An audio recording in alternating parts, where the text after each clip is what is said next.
مت ہونا امیدوں کے سمندر میں، تلا تم آتے رہتے ہیں، سفینے ڈوبتے بھی ہیں، سفر لیکن نہیں رکتا، مسافر ٹوٹ جاتے ہیں مگر ملا۔ السلام علیکم ورحمۃ اللہ وبرکاتہ۔ الحمد للہ رب العالمین والصلاة والسلام علی رسولہ الامین، اما بعد فاعوذ باللہ السمیع العلیم من الشیطان الرجیم، رب اشرح لی صدری ویسر لی امری واحلل عقدۃ من لسانی یفقہوا قولی۔ معزز سامعین، یہ ہمارا 55 نمبر درس اہم دینی اسباق سلسلہ جو ہم نے شروع کیا تھا۔ آج کی نشست وہی آداب ہیں، آداب کے اخلاقیات اور آداب پہ بات ہو رہی تھی۔ اسلام نے جہاں بہت سی چیزوں کا ہمیں حکم دیا، وہاں جو ہمارے ساتھ رہنے والے ہیں، ہمسائے ہیں، ان کے ساتھ بھی خیر خواہی کا حکم دیا ہے، اور آپ نے فرمایا اس کا ایمان ہی پورا نہیں ہوتا جس کے شر سے اس کے ہمسائے محفوظ نہیں ہیں۔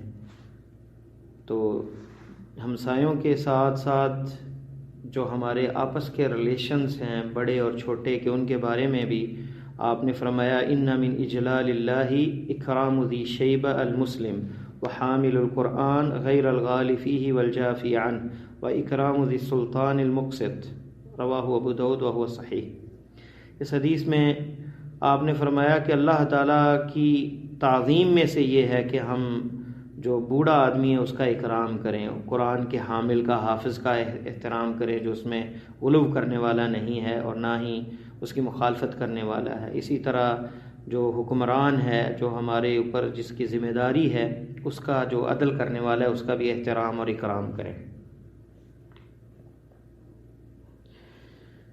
اسی طرح آپ نے جب آپ سے گفتگو کرنے لگے تو دو بھائی تھے، تو آپ نے کہا کبر، یعنی بڑے کو موقع دو کہ وہ گفتگو کرے۔ یہ بخاری اور مسلم کے لفظ ہیں۔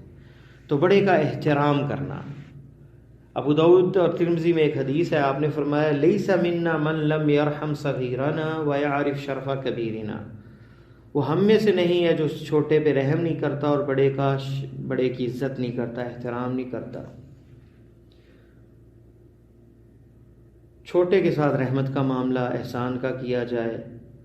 آپ نے فرمایا لیس منا من لم یرحم صغیرنا، وہ ہم میں سے نہیں ہے جو چھوٹے پہ رحم نہیں کرتا۔ تو اندازہ کریں چھوٹے کے ساتھ حسن سلوک، یعنی پیار کا معاملہ، بھائی ہو چاہے یا کوئی عام مسلمان ہو، چھوٹا جو ہے اس کے ساتھ رحمت کا معاملہ کیا جائے، پیار و شفقت کا معاملہ کیا جائے، اور بڑے کا احترام کیا جائے اور اسے عزت و اکرام دیا جائے۔ نبی علیہ السلام جو ہے چھوٹے پر رحمت کا معاملہ تھا، لطف کا معاملہ تھا۔ آپ نے ایک دفعہ جو ہے امامہ رضی اللہ تعالی عنہ کی جو ہے ان کی بیٹی کو اٹھایا، اور آپ نماز میں تھے، حسن حسین کے ساتھ کھیلتے، اور آپ نے ابو عمیر کو کہا جو انس ابن مالک کے بھائی تھے، یا ابا عمیر ما فعل النغیر، ان کا ایک پرندہ تھا جو اڑ گیا، تو آپ مذاق میں ان سے پوچھ رہے تھے کہ تمہارے اس پرندے نے کیا کیا، یا فوت ہو گیا تھا، مر گیا تھا وہ، یا اڑ گیا تھا شاید، اور یہ بچہ اس سے کھیلا کرتا تھا۔ تو آپ نے مزاح کے طور پہ اسے یہ کلمات کہے۔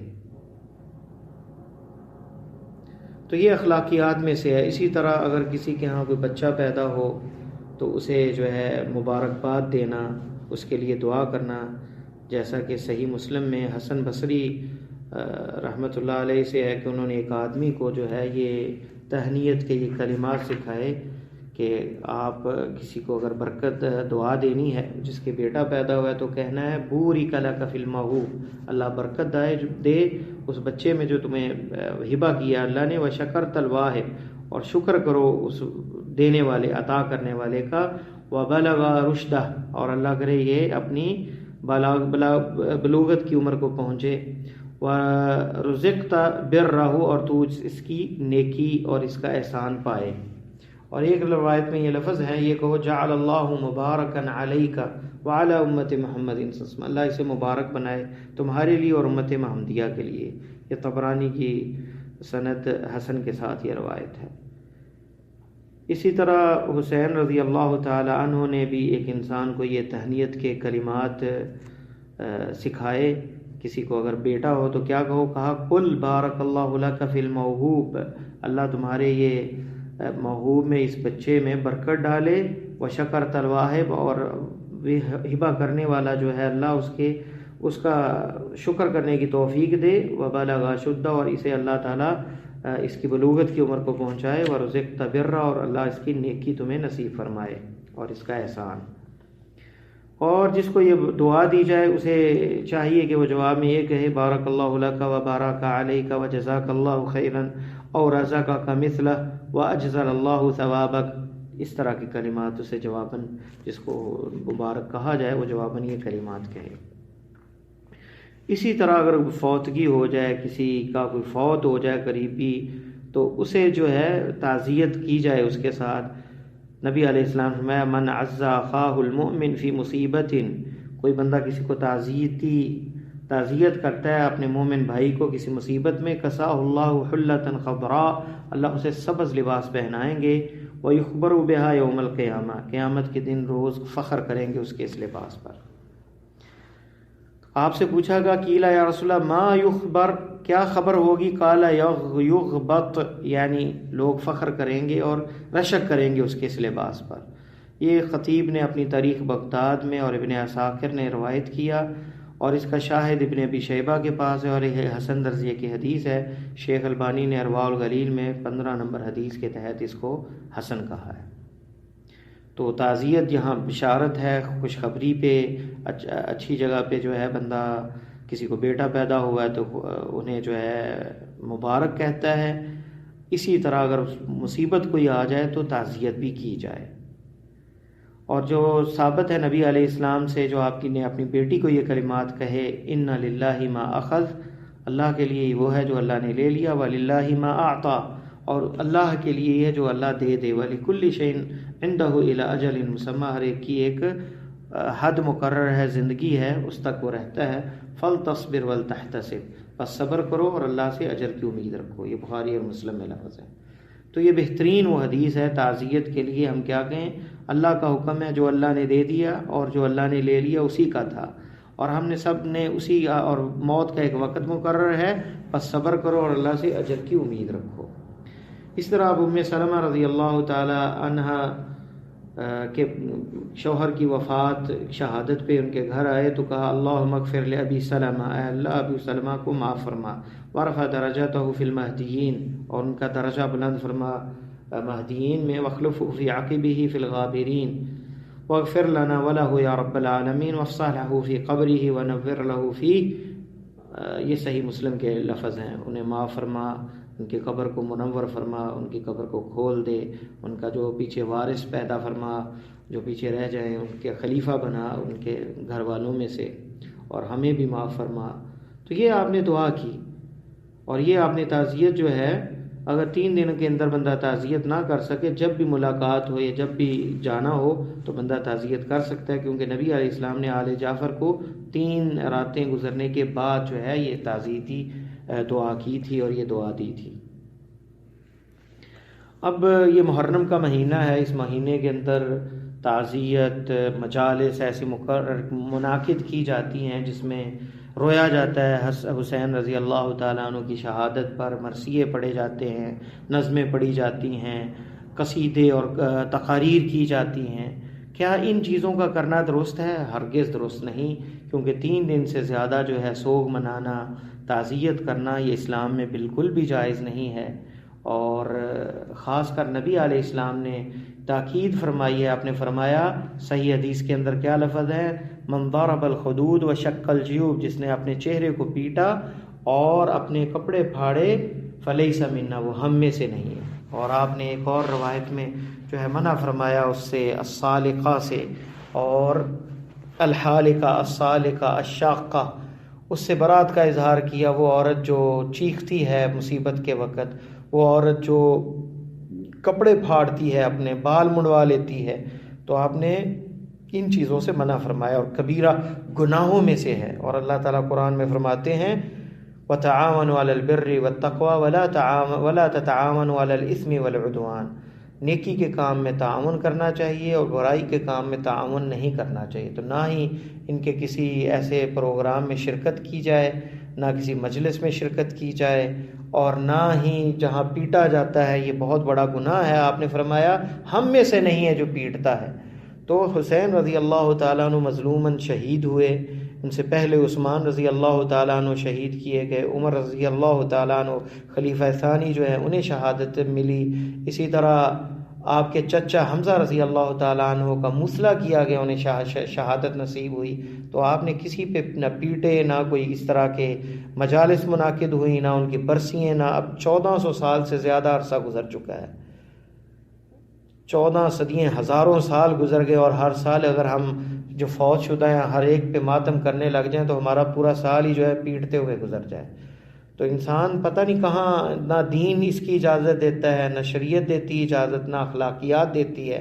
پھر انسان اپنے آپ کو چھریوں سے مارنا، آپ نے تو صرف چپیڑ مارنا، اپنے ہاتھ سے منہ کو پیٹنے سے اتنی وعید سنائی ہے، اور جو اپنے آپ کو چھریاں مارتا ہے، خون نکالتا ہے، تو یہ کتنا بڑا ظلم ہے. اور پوری وہ دنیا کے افراد جو مسلم نہیں ہیں، وہ جو دین اسلام کے بارے میں نرم رویہ رکھتے ہیں، سمجھتے ہیں یہ دین فطرت کا دین ہے، دین اسلام جو ہے وہ سلامتی والا دین. وہ جب ان اجڑ لوگوں کو دیکھتے ہیں کہ یہ پیٹنے والے چھریاں اور تلواروں سے اپنے آپ کو مار رہے ہیں اور پاگلوں کی طرح ناچ رہے ہیں، تو وہ اور جو ہے کوئلوں کے اوپر چل رہے ہیں، تو وہ کہتے ہیں کہ یہ احمق لوگ ہیں، یہ مسلمان نہیں، یہ تو احمق لوگوں کا ٹولہ ہے. اس سے اسلام کی جگ ہنسائی ہوتی ہے، اس سے اسلام کی بے عزتی ہوتی ہے. اسلام کی وہ تصویر جو حقیقی تصویر نہیں ہے، جو ظلماً و جوراً جو ہے دکھایا جاتا ہے کہ یہ مسلمان ہیں، جو کہ کلا وحاشا اسلام ان سے بری ہے، اس شمشیر زنی سے، یہ تلوار زنی سے، یہ جو پیٹنا ہے اور اس طرح کی مجالس سے. تو اسلام ان سے بری ہے، لیکن باہر یہی پیش کیا جاتا ہے کہ یہ مسلمان ہیں، اور اس سے اسلام بدنام ہوتا ہے. اللہ تو الگ ناراض ہوتے ہیں. پیارے حبیب صلی اللہ علیہ وسلم نے تو فرما دیا یہ کہ اس کا ہم سے تعلق ہی نہیں ہے. تو ایسی مجالس میں بھی خدا را شرکت نہ کریں، ایسی مجالس کے اندر جانا بھی نہیں چاہیے. ایسی مجالس میں جو ہے شرکت کرنا بھی گناہ ہے، اور ایسے تعزیت کے لیے وہاں پہ جہاں پیٹا جا رہا ہے وہاں تماشا دیکھنے کے لیے بھی جو ہے کھڑا ہونا درست نہیں ہے. اسلام نے اس کے علاوہ بھی بہت سے جو ہے ہمیں آداب بتائے ہیں اٹھنے بیٹھنے کے. مجالس کے اندر جب ہم بیٹھیں تو کیا آداب ہیں، رستے کے کیا آداب ہیں، رستے میں چیز ہٹا دی جائے اگر رستے میں کوئی ہو. آپ نے ایک بندے کو حدیث میں آتا ہے کہ اللہ تعالیٰ نے اسے معاف فرما دیا، جنت عطا کر دی. اس نے جنت رستے میں ایک چیز دیکھی جسے ہٹا دیا کہ اس سے مسلمانوں کو تکلیف ہوگی. فشکر اللہ علیہ، اللہ نے اس کے اس عمل کی جو ہے قدر کی اور اللہ تعالیٰ نے معاف کر دی. کتے کو پلانے والی ایک باغی عورت، ایک وہ جو ہے کہہ لیں کہ کریکٹر لوز عورت جو ہے برے کام کرنے والی، اس نے جب ایک کتے پہ رحم کیا، اسے پانی پلا دیا تو اللہ تعالیٰ نے اس کو معاف کر دیا. تو اللہ تعالیٰ تو غفور الرحیم ہے. یہ چھوٹی چھوٹی چیزیں بھی جو ہیں انہیں بھی نہیں بندے کو اگنور کرنا چاہیے، بلکہ حدیث کے اندر آتا ہے کہ اسلام کی فرمایا الایمان بضع و سبعون شعبہ، 70 سے زیادہ ایمان کی شاخیں ہیں، اور اعلیٰ لا الہ الا اللہ، سب سے اعلیٰ جو ہے وہ لا الہ الا اللہ ہے. وادناها اماطۃ الاذى عن الطریق، سب سے ہلکی شاخ رستے کو صاف کر دینا، رستے میں سے چیزیں ہٹا دینا. اب اس سے ہمیں یہ سمجھ بھی آتی ہے کہ رستے کو روکنا اسلام کے منافی ہے. اب یہ جو جلوس نکالے جاتے ہیں اور مجلسیں برپا کر دی جاتی ہیں رستوں کے اندر، رستے بلاک کر دیے جاتے ہیں، اسلام سے اس کا کوئی تعلق نہیں. چاہے وہ کوئی بھی جلوس ہو، کسی قسم کا جلوس ہو، چاہے ماتم کا ہو، چاہے ربیع الاول کا جلوس ہو، کسی قسم کا جلوس ہو جو رستے روکتے ہیں، اسلام سے اس کا تعلق نہیں، اسلام اس سے بری ہے. بلکہ آپ نے تو اسے اجر دیا ہے جو رستے میں کوئی چیز رکاوٹ کو دور کرنے والا ہے. تو اسلام کیسے ہو سکتا ہے کہ ہم اسلام کے نام پہ لوگوں کے رستے بلاک کر دیں؟ ایمبولینس جانا چاہتی ہے، رستہ بلاک ہے جناب، آگے ماتم ہو رہا ہے، آگے جناب وہ جلوس جا رہا ہے. پھر وہ یہ بنائے جاتے ہیں، ماڈل بنائے جاتے ہیں اور ان پہ نام لکھے ہوتے ہیں، اور پھر جب وہ ختم ہو جاتا ہے اس کو کوڑے کی نظر کر دیا جاتا ہے، پھینک دی جاتی ہیں یہ چیزیں. تو یہ اسلام کا ان چیزوں سے تعلق نہیں. اسلام رحمت کا دین ہے، اسلام صبر کا دین ہے. اللہ تعالیٰ نے تو قرآن میں فرمایا یا ایھا الذین اذا اصابت مصیبہ قالوا انا للہ و انا الیہ راجعون، مصیبت جب آتی ہے تو مسلمان کیا کہتا ہے؟ انا للہ و انا الیہ راجعون، اولئک علیہم صلوات من ربہم ورحمہ، انہی پر اللہ کی رحمتیں اور برکات ہیں اور یہی ہدایت والے ہیں۔ باقی جو لوگ پیٹتے ہیں ان کے بارے میں بھی آپ نے سن لیا حدیث کے اندر، تو اسلام ہمیں صبر کی تلقین دیتا ہے اور انا للہ و انا الیہ راجعون پڑھنے کا کہتا ہے۔ اللہ سے دعا ہے کہ اللہ ہمارا خاتمہ ایمان پہ فرمائے اور ہمیں دین کی صحیح سمجھ نصیب فرمائے اور تمام امت اسلامیہ میں اتحاد و اتفاق پیدا فرمائے، اور اللہ ہمیں قرآن و سنت کی طرف لوٹا دے اور ہر گمراہی سے اور ہر ضلالت سے ہمیں بچائے اور ہر بدعات سے بچائے۔ واللہ تعالی عالم، وصلی اللہ تعالی علی خیر خلقہ محمد وعلی آلہ وصحبہ اجمعین۔